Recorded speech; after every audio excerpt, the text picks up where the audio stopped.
Big turn. Maybe show up a little better. All right, how's my voice? Can everybody hear me pretty good at that level? Okay. Well, the PowerPoint I'm going to bring to you this evening, I've done in the past. I went in and did some changes to it because we were in a smaller room, smaller setting with a screen, and people were sitting closer, so we had text over the pictures, and it was easy for people to see it. So tonight, those particular screens, you may not be able to read that text, but I'm going to give it to you so you know what it says. And then most of those screens, I will remove the text so that you can see some of the archaeological sites and things that we're going to talk about. The Bible and archaeology.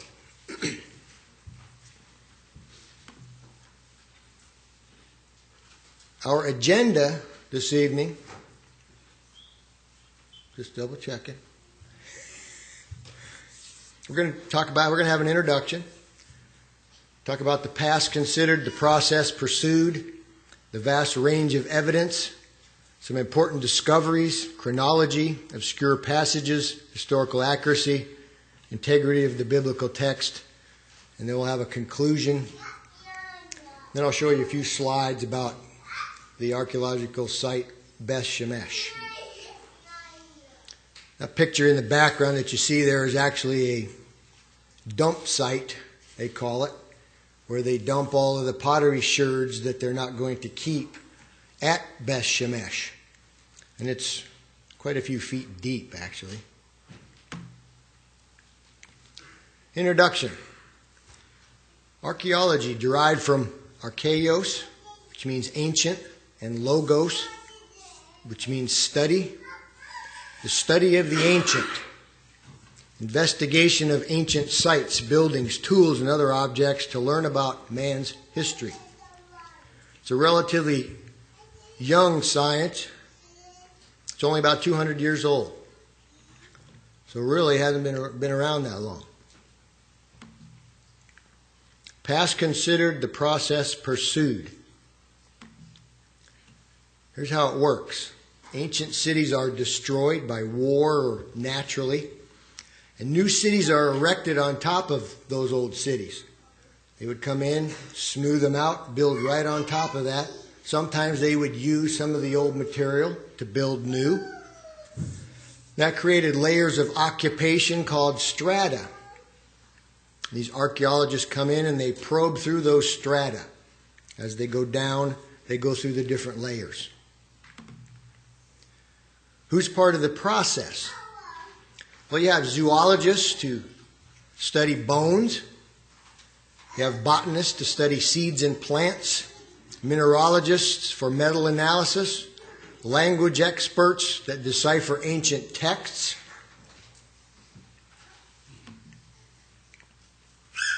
The vast range of evidence.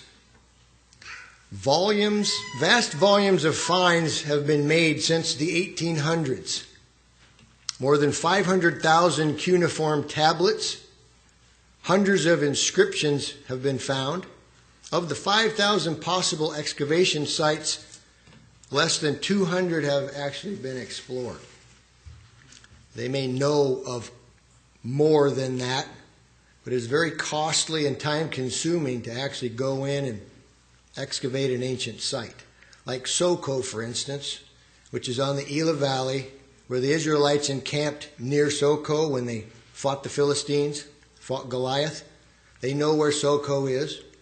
I've been there. I have some pottery sherds, not here, from there. But they have not excavated it yet. And in the background of this photo, those are some ancient cuneiforms. Basically clay, and they would write in them and fire it, and it would preserve it. Vast range of evidence. Importance of archaeological study. Locating many biblical sites. Greater understanding of the customs. Meanings of biblical words clarified by their use in ancient documents. Assisted with establishing biblical chronology, and the relationship of scriptures to secular history. Enhances our confidence in the accuracy of the biblical records, supporting their claim of divine inspiration. The photos that you see here, top left is one of 3 sources for the Jordan River at Dan. And this is in July during the dry part of the season when it's real hot. And you can see that there's a vast amount of water still flowing. It basically comes all the way from Mount Hermon, base of Mount Hermon. They get a lot of snow up there. That's what feeds this particular source. Very cold, clean, and good source of water. So those people at Dan, that's one reason probably why they picked, well, it was Laish before it was Dan, remember? If you remember your history. In Judges chapter 18, the Danites took Laish, changed the name to Dan. A lot of idolatry at Dan. We know that from the biblical text, right? And archaeological evidence to support that. Top right would have been the altar area. But you can see Michelle standing in the middle, so it kind of shows you how big that would have been. And it would have been made out of stone. They just erected the metal to kind of show you where it was, how big it was. Lower left and the bottom photo is the exterior walls of Dan. And lower right is the gate area of Dan, where you come into the city of Dan. And then the middle picture up here is the area in Leviticus chapter 16. It says, "And he shall take a censer full of burning coals of fire from off the altar." And that is where the priests would have done that.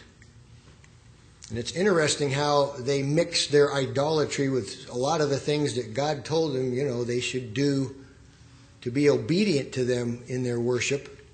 They still did some of those things, And they have evidence here that this is where they brought some of that through archaeological digging. And they also have homes real close to that area now that they've excavated. They know where the priests lived.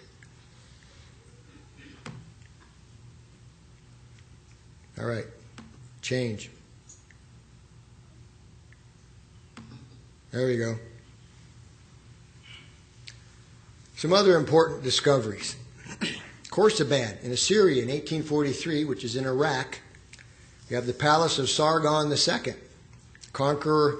There were some reliefs in his palace that said, "Conqueror of Samaria, destroyer of Israel." It was 25 acres in size. And Nineveh in 1845, 2,000 stone panels were covered with reliefs. And when you would come into this place, you'd see these reliefs, and Sennacherib had all these reliefs talking about how he went in and conquered and wiped out all these people. Probably, real intimidating when you walked in there and saw that. Ashurbanipal's library was found. That was Sennacherib's grandson. Contained 26,000 clay tablets of historic, scientific, and religious literature. It was unbelievable.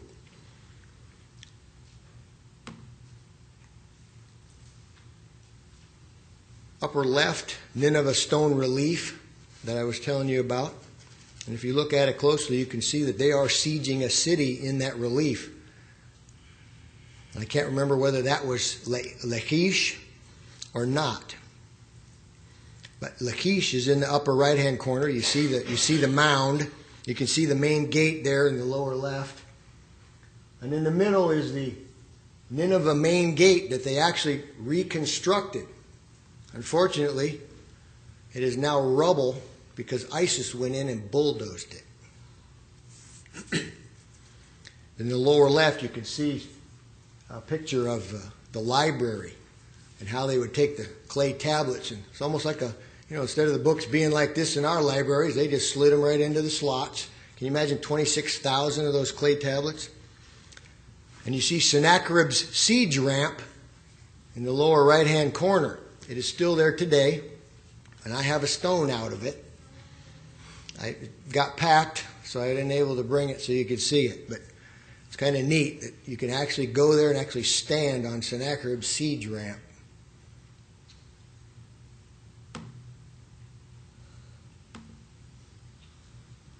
Come on, there you go. Nuzi in northern Iraq. Between 1925 and 1931, 20,000 clay tablets were found. Babylonian documents of 14th and 15th centuries BC supports historicity of patriarchal period in Genesis.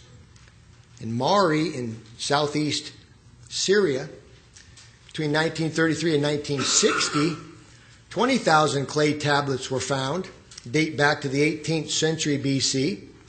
They were written in Semitic dialect, virtually identical to that spoken by the Hebrews.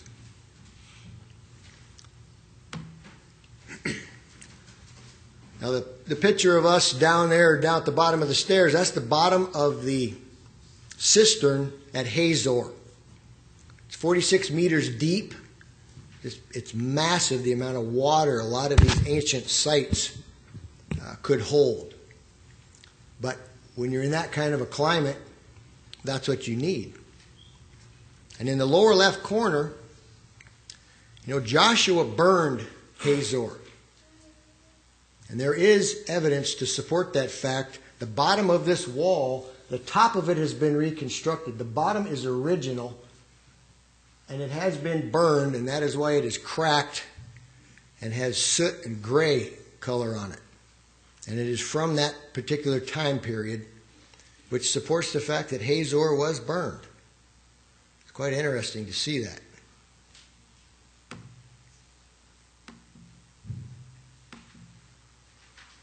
The Dead Sea Scrolls, discovered in 1947, fragments of all of the Old Testament except for Esther were found.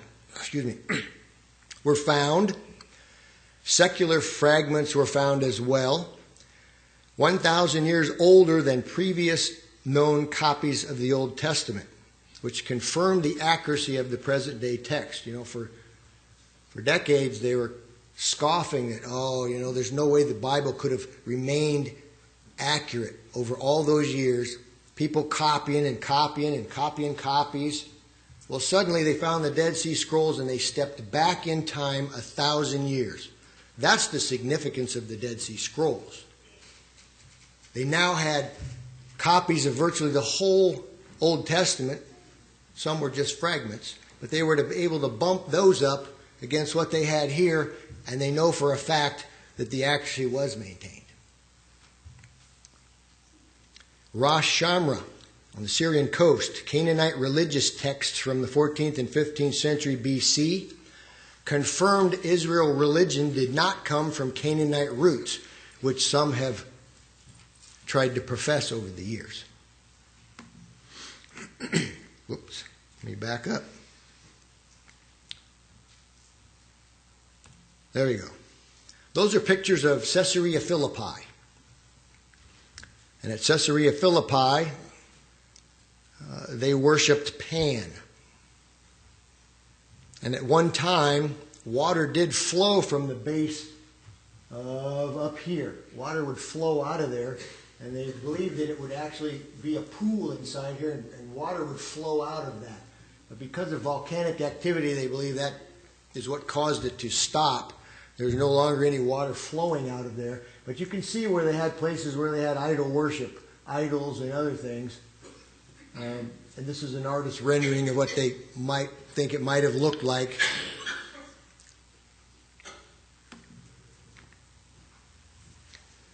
Chronology. Archaeology has assisted in the correlation of biblical events with secular history. Example, Acts chapter 18 and verse 12. Paul brought before Gallio's judgment seat. Well, in the late 1900s at Delphi, 6 miles inland on the Gulf of Corinth, an inscription was found mentioning Gallio with the title proconsul, dating his administration. Scholars argue with fairly strong confidence that Paul was in Corinth about December AD 49.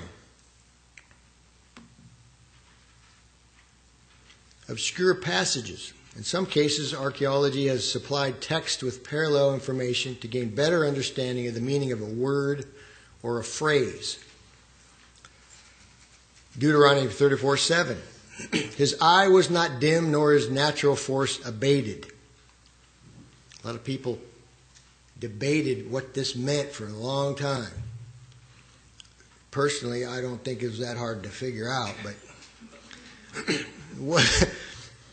but to some people it wasn't clear what the expression natural force meant.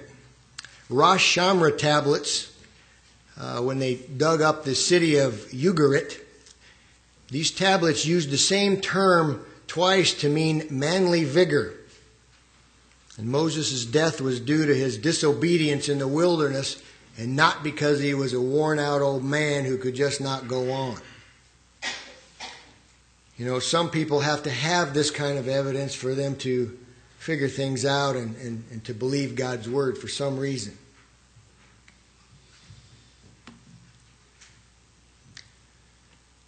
This is a picture of ruins in Turkey of the Hittites. And some of you may know that for quite a while they said, well, there's no people called the Hittites. There's no evidence anywhere of these Hittites. You know, the Bible talks about Hittites, but we don't have no evidence of the Hittites. Well, once again, archaeology discovered and has discovered multiple sites that belong to the Hittites. The lower left is a relief from one of the Hittite cities showing the Hittite army marching, a gate at the lower left going into one of the Hittite cities.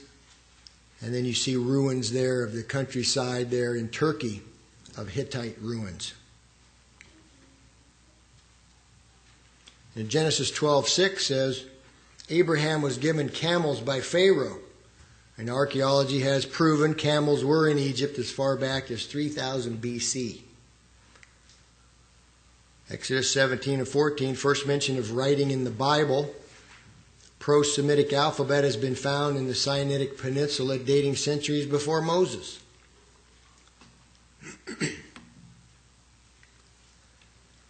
Some question the existence of King David of Israel. You might have heard some of that. David's name found on an inscription near the city of Dan in the north, dating to the 9th century BC. Isaiah 20 and verse 1. Isaiah's reference to Sargon. Prior to 1843, Sargon's name was not found anywhere except in Isaiah. Sargon's palace has been excavated in Khorsabad, as we talked about a minute ago, about 12 miles north of Nineveh. There's a couple reliefs that they found depicting him. He was a goofy looking guy, man. I don't know who braided that hair, but if that's really braided, that's something else.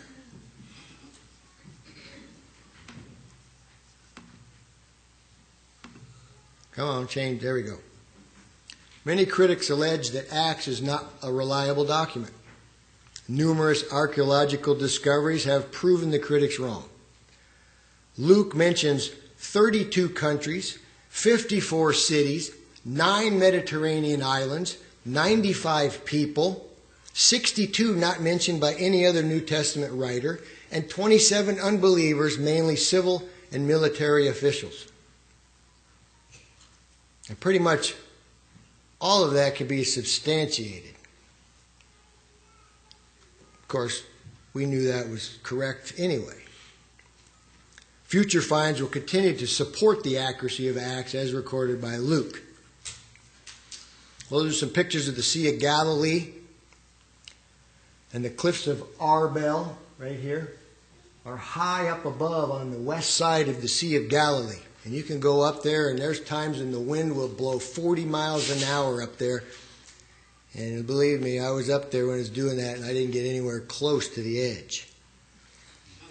But it kind of gives you it's kind of interesting to stand up there and feel that and realize if you were on the Sea of Galilee, what kind of,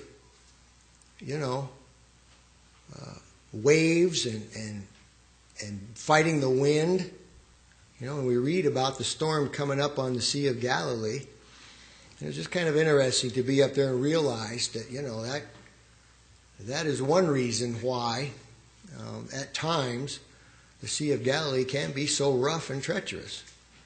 You can imagine 40-mile-an-hour winds coming down off of there and coming across the Sea of Galilee. The integrity of the biblical text. Archaeology, a witness for the integrity of the biblical text, both Old and New Testament. 5,000 Greek manuscripts, whole and fragments, 10,000 ancient translations from the Greek into other languages, some back to the 2nd and 3rd centuries AD. Greater credibility for the New Testament than the writings of William Shakespeare.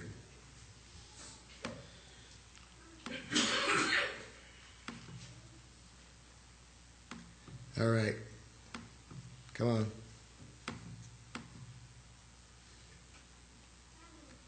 For some reason, I'm locked up.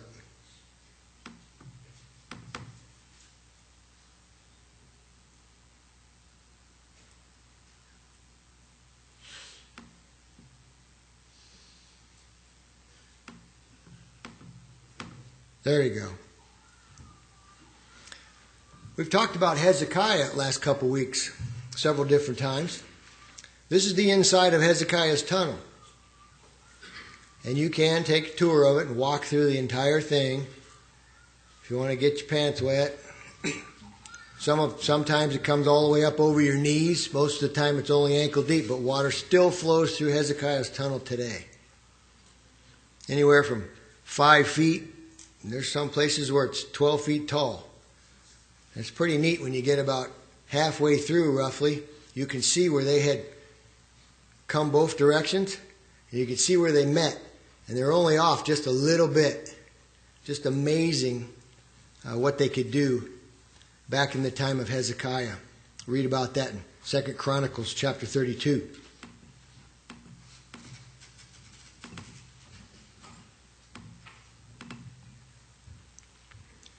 For some reason, this guy's being a booger.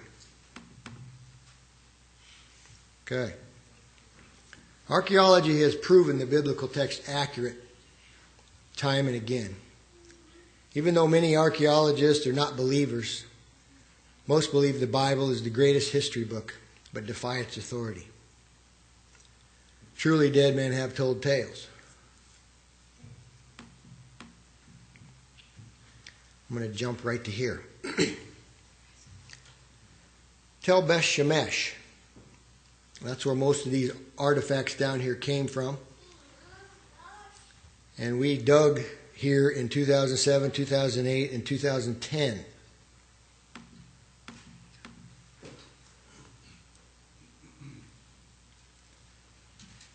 This is looking at Beth Shemesh, where they dump the tailings, if you will. After they sift through stuff, the dirt and stuff they don't need, they dump it out here on the end. And that's a picture looking back at the site. And the bottom picture is looking at the site from across the valley of Sorek, where we stayed in 2010.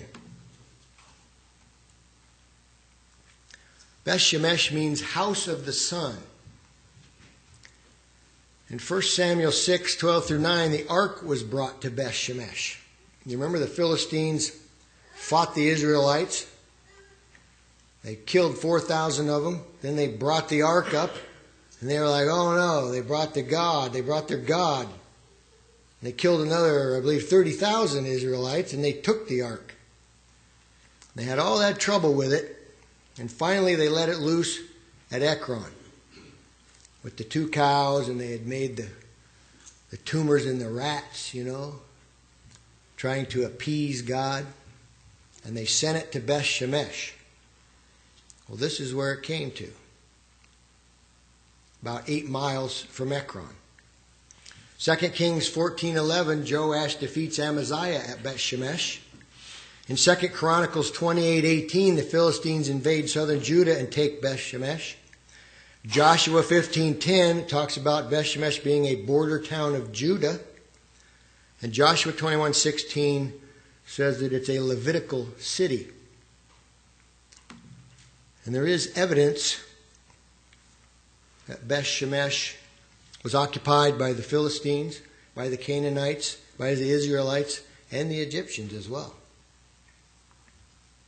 This is a panoramic looking across the valley of Sorek. The little notch that you see way up here at the top of the hill, that's Zorah. Who came from Zorah? Samson. That's where Samson came from.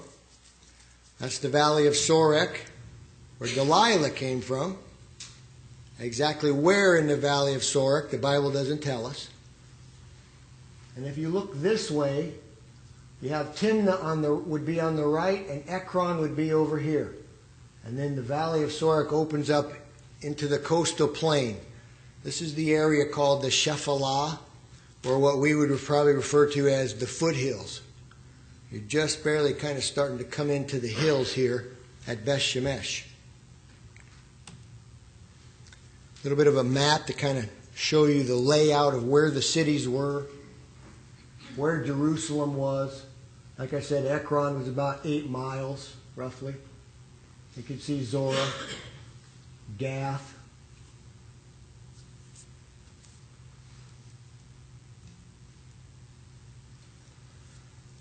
A couple more photos, basically giving you information that I have just already told you.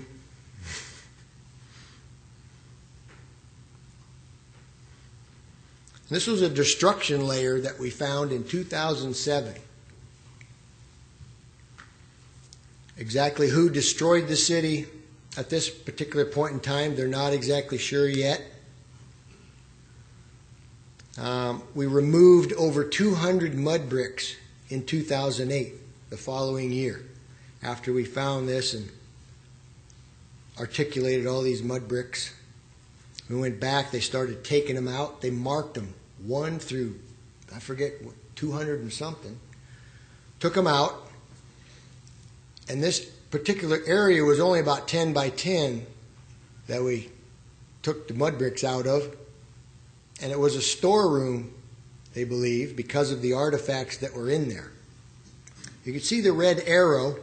See that mud brick that's kind of broke? It's laying right on top of a Canaanite jug.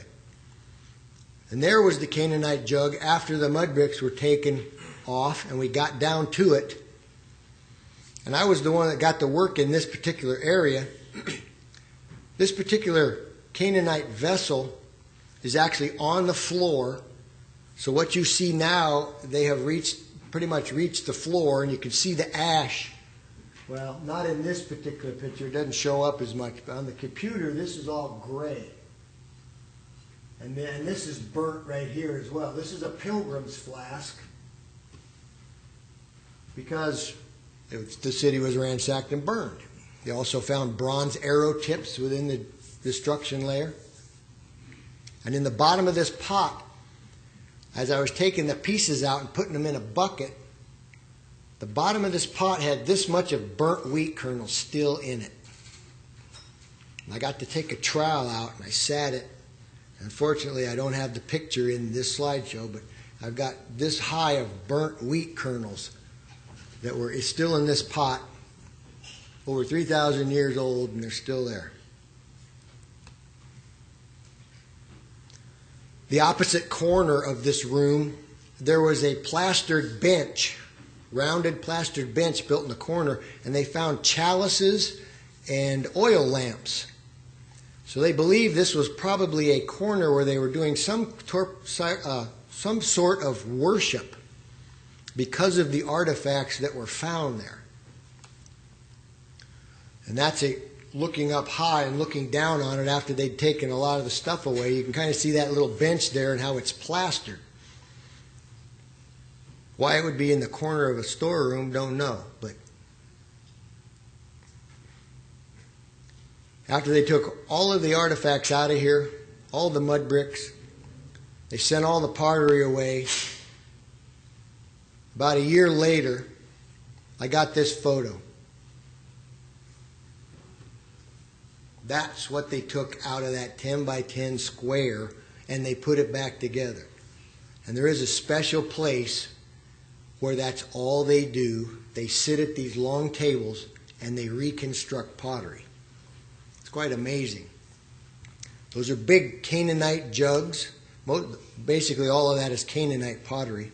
But those jugs stand right this high. They're huge.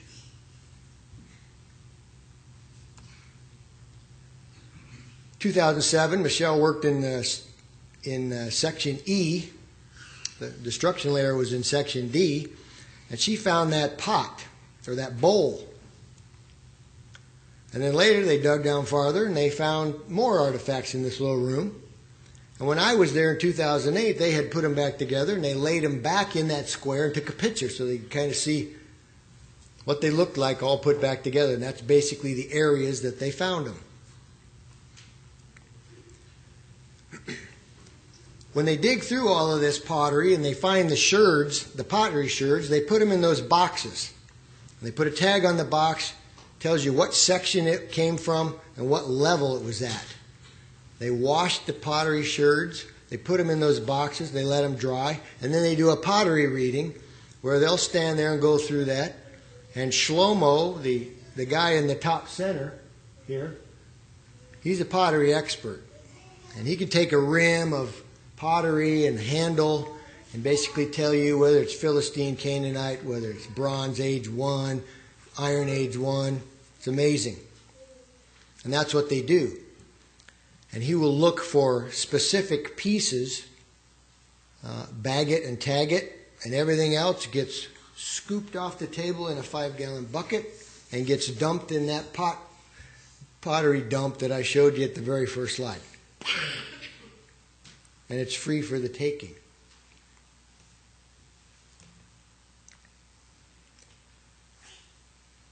Nehemiah's broad wall, or Hezekiah's broad wall. Why do I got Nehemiah on there? Is it Nehemiah? No, I ain't. I'm looking at that going, why'd you put Nehemiah on there? But that's Hezekiah's broad wall. We kind of talked about that a couple weeks ago, didn't we, in class? And in Old Jerusalem, there is an area where they have excavated it, and that it just stays just like that. And you can walk up to the wall and look over and check it out, take pictures. Another find that basically supports what we read in the biblical text. He did rebuild the wall. 3rd and 4th AD is how old the pavers, if you want to call them that. They're pretty huge for pavers, but that's in the old city of Jerusalem. You have a 1st century Roman cardo as well. And a man built this giant model of the city of Jerusalem, ancient city of Jerusalem, as a dedication to his son who died in the war of 64. Is that when Israel fought the war? Well, he built this big thing.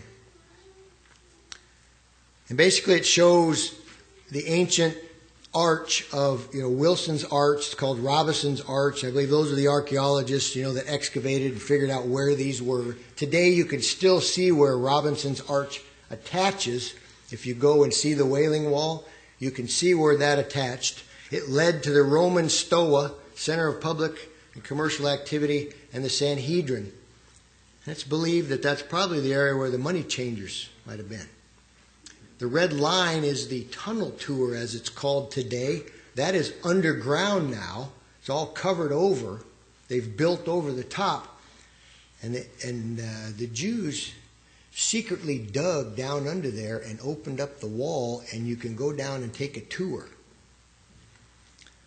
This kind of shows the front part of the model, and it shows the Holy of Holies and the Sanhedrin via Robinson's Arch. And you can also see the Kidron Valley and the Tyropian Valley. And this area right up in here is where Hezekiah's tunnel is located today. And also there are ruins in this area of the city of David that you can see that are there today. Talking about that tunnel tour, when you go down, this is the first thing you see one stone of Herod's temple, 13.5 meters long, 3.5 meters high, 4 meters deep, approximately 415 tons is what this one piece of stone weighs. It's the biggest one there, but they believe it's possibly the foundation stone for the altar in the Holy of Holies because of where it's at. Massive. And there's evidence that the Romans chipped away at it, tried to destroy it in AD 70. But, trying to get rid of a stone that big was a bit ridiculous. This kind of shows you the detail that they went to when they dressed the face of these stones and how tight they were. Just unbelievable. And farther down, they dug and they put this plexiglass cover, and you can walk along and then look down and you can see another 15 feet deep, and you still see those same Herodian stones stacked all the way down, dressed exactly the same on the face. Herod was an incredible builder. He built some pretty incredible stuff. So do we need archaeology to believe the Bible to be true? I don't. And I don't think most of you do. Archaeology helps to fortify our faith, and it lends support to the biblical text. John 3:16 says, "For God so loved the world that he gave his only begotten Son, that whoever believes in him should not perish, but have everlasting life." And I underlined "should not" for a reason.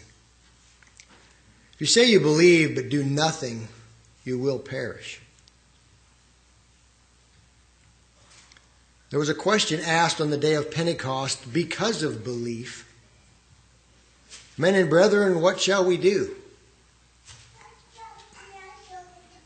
The answer was, "Repent. Let every one of you be baptized in the name of Jesus Christ for the remission of sins." And obviously we find that in Acts chapter 2, 37 and 38.